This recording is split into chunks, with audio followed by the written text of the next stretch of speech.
you know what I'm saying, those guns, you know, stuff like that. I don't ride with them. I don't walk around with them. You know what I'm saying, that much. Unless I have a situation where I'm going in unfamiliar territory. You know what I'm saying? Because, like Pimp C say, you know what I'm saying? Nigga, we ain't looking over our shoulders and we ain't got to watch our back. You know what I'm saying? Because we ain't ran off of nobody dope and we ain't fucked off nobody money.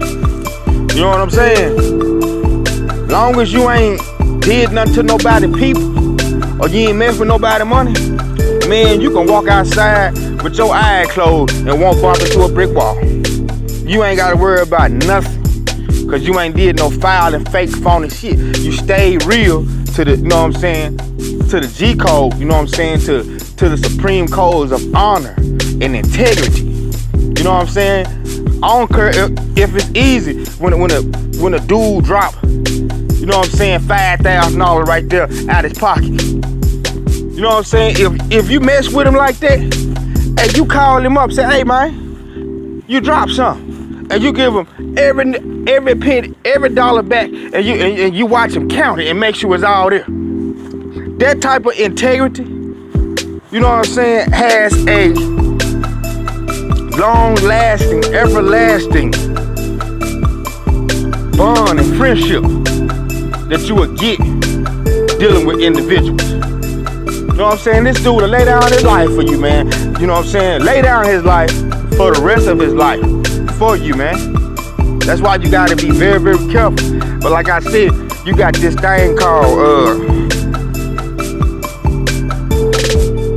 gun drunk. When you get that gun on you, man, you got a demon that'll jump dead in you, man. It's very, very scary. Once you get that big old 45 and you got that big old 357 in your hand, and you looking at the sides of those bullets, you start imagining. You just start freaking out how excited you are to see do blood really bust up out of their body when you hit them with them bullets. Do flesh and tissue muscle really, really, really rip apart the way it do in a movie. So you eager to see that. That's why police officers, they live with that demon every day. Especially the racist ones.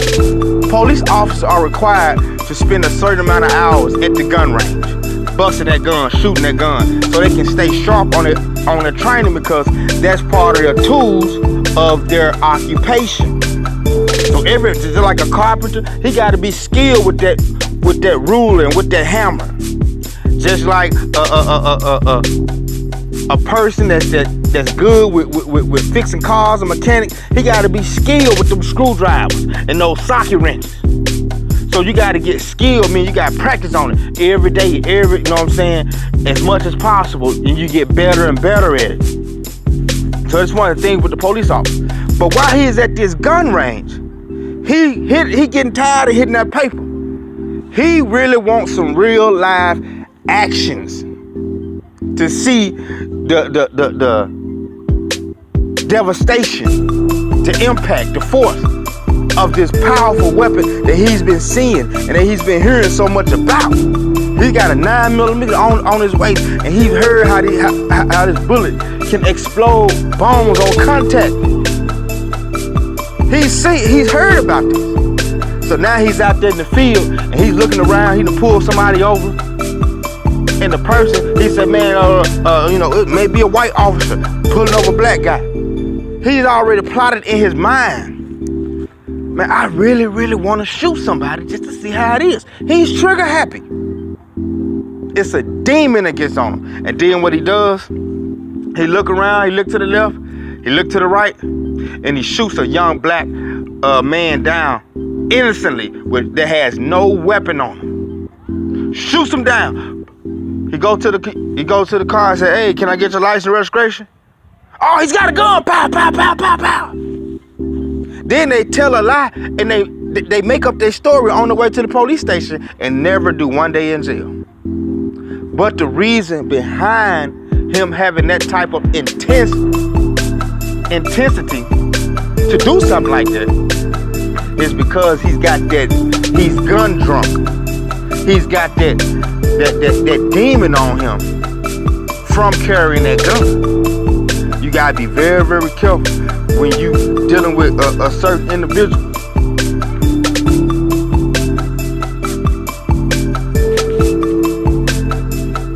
I'd have been around guys. They 125 pounds, 5'2", 4'6". I mean, they probably about the size of a third grader, probably about the size of a sixth grader. They get that gun and they get to thinking in their mind, man, I'm broke. I ain't got no money. So they gonna ask their sister, so let me get $25. No, I just wanna go out and kick it this weekend. She say, I ain't got it. Go off on him. You always ask somebody for some money.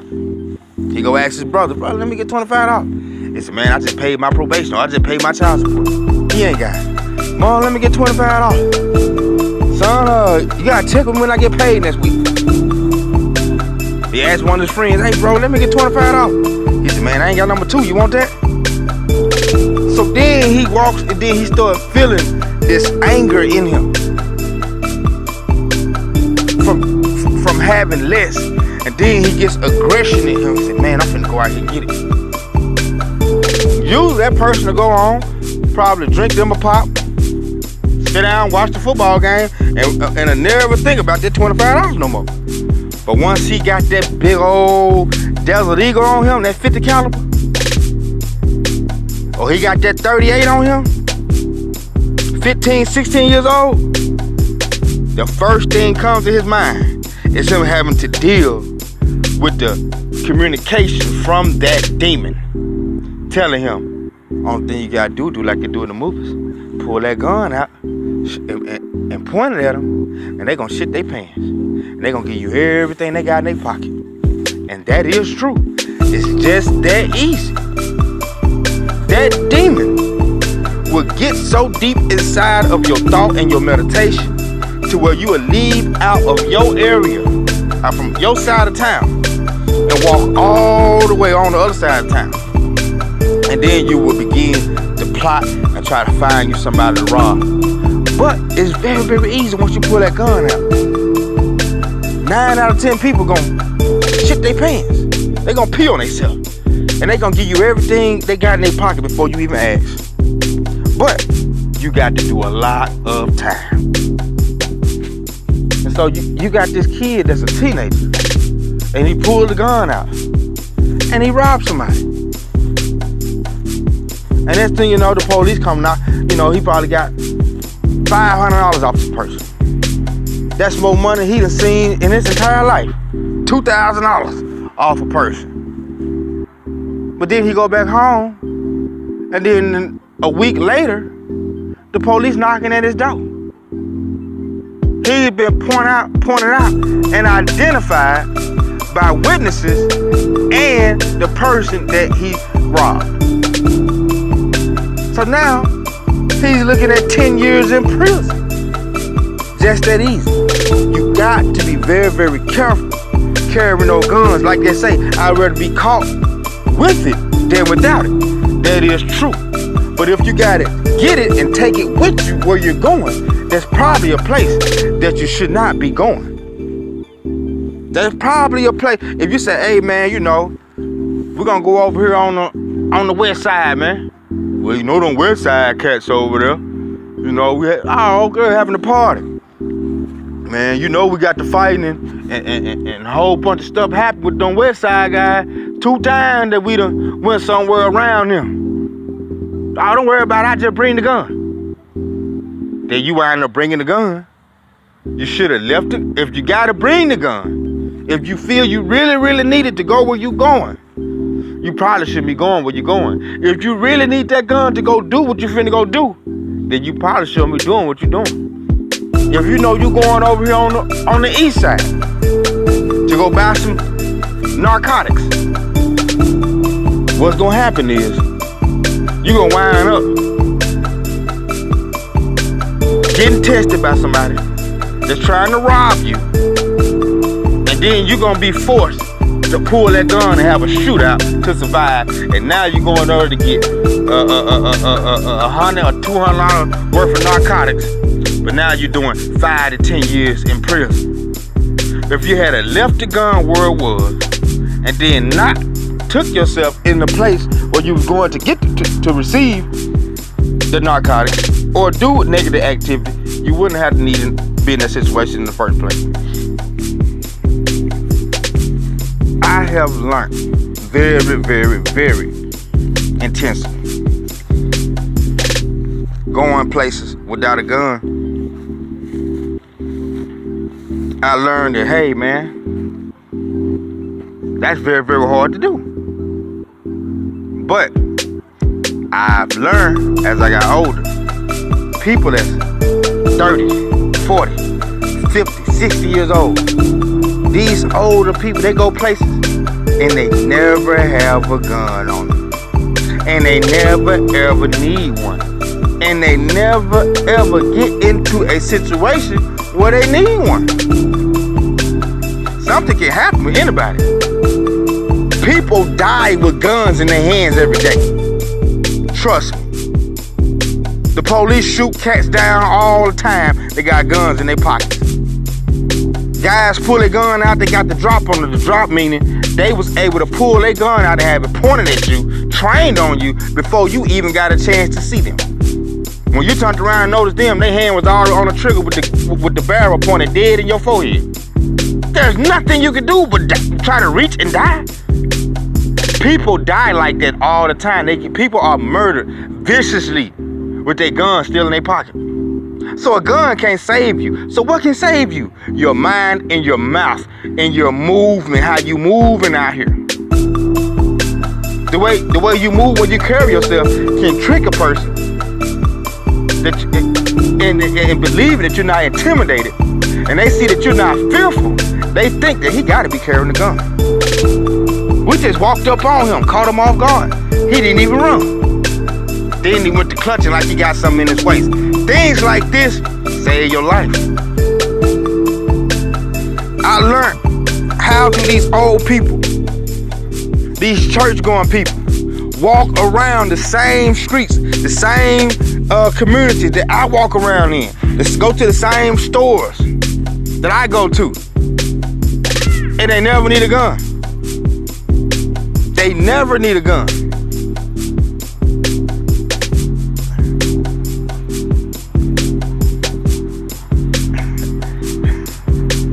And they never need a gun.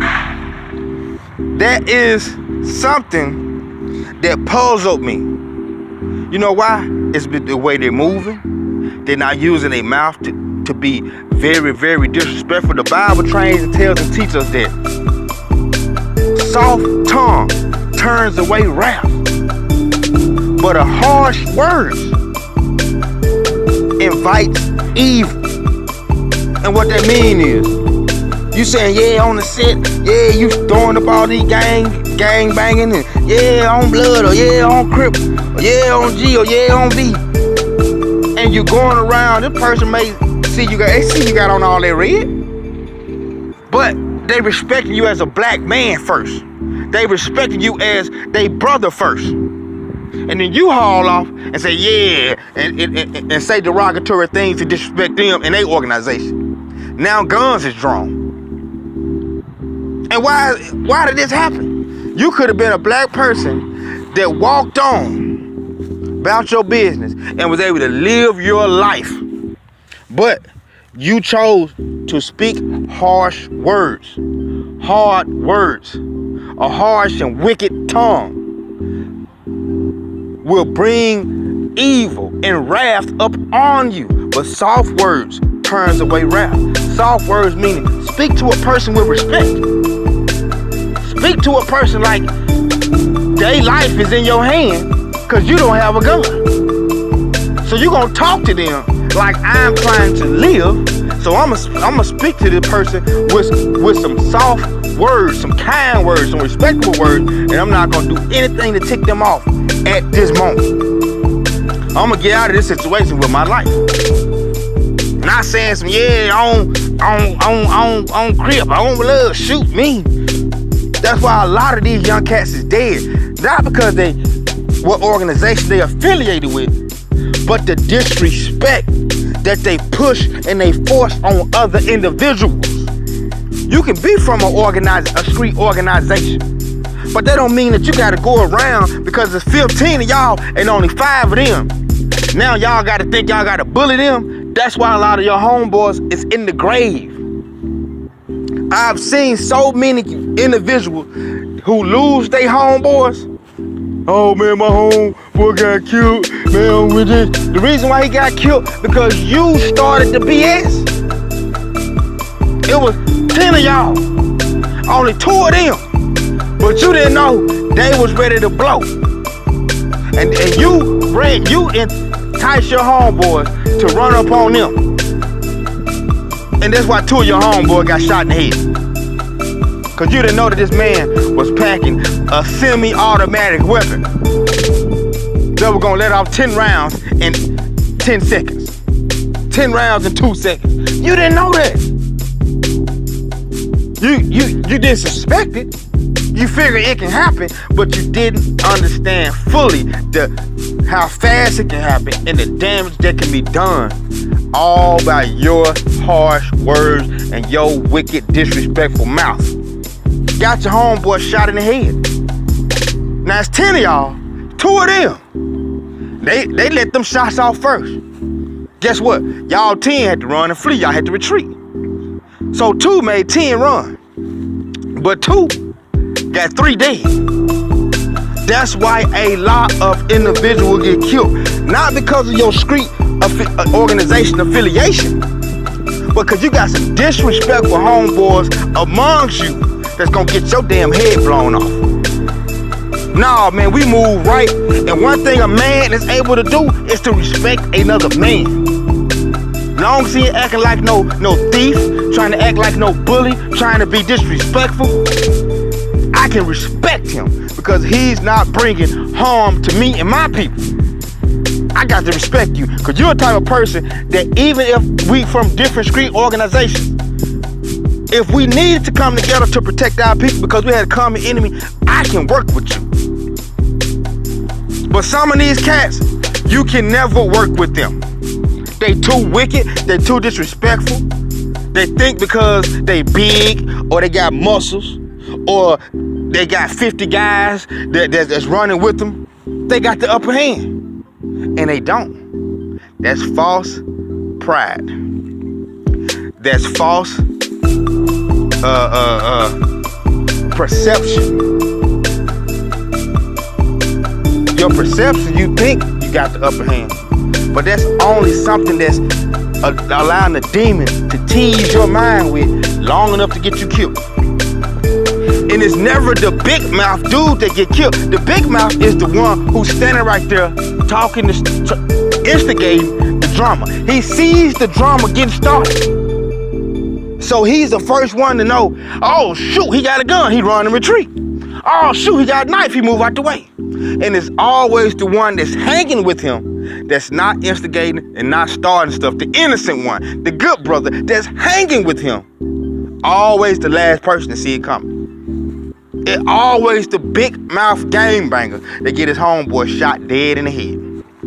He's always the one so sad and so hurt that he got to go home and explain to his best friend's mother and his best friend's baby mama why he got killed. And he got to fix it up and tell a lie to make it seem like it was a random act when he was the one who instigated. He was the one who got their family member in the grave. And that's gonna hurt him for the rest of his life till he become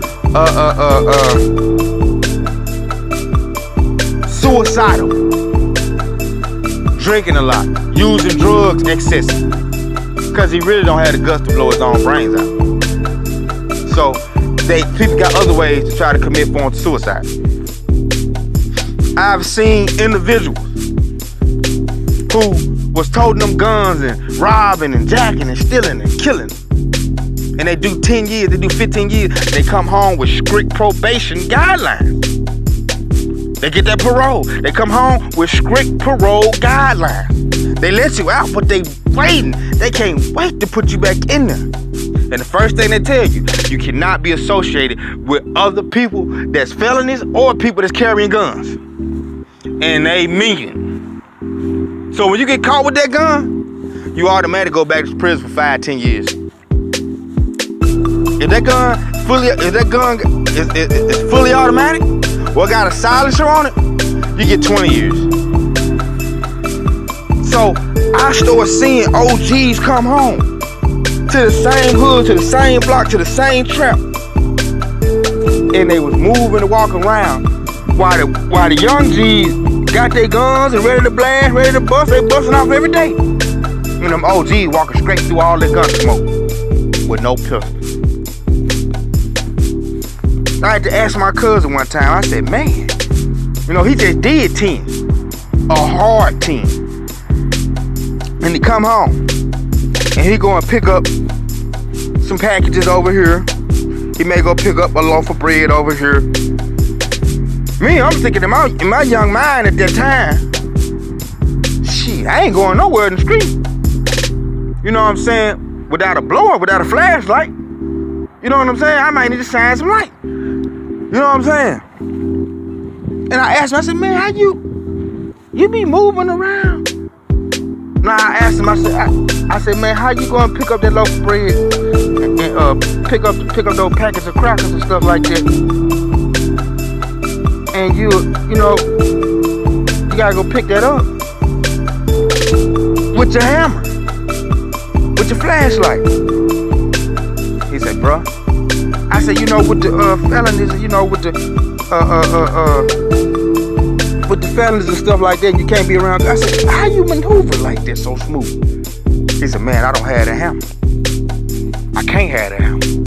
And then that hammer, with me being a convicted felon, and with that pack of crackers, man, they throwing me away. I'm gone for 25 to life. I'm getting 25. 5 to 10 for the hammer, plus the packages, that's enhanced sentencing, man. I'm out of here. And so, that what had me real startled when I had to ask him. I said, man, you mean tell me that you move around and you walk around with no gun? And you better go pick up them animal crackers and all that?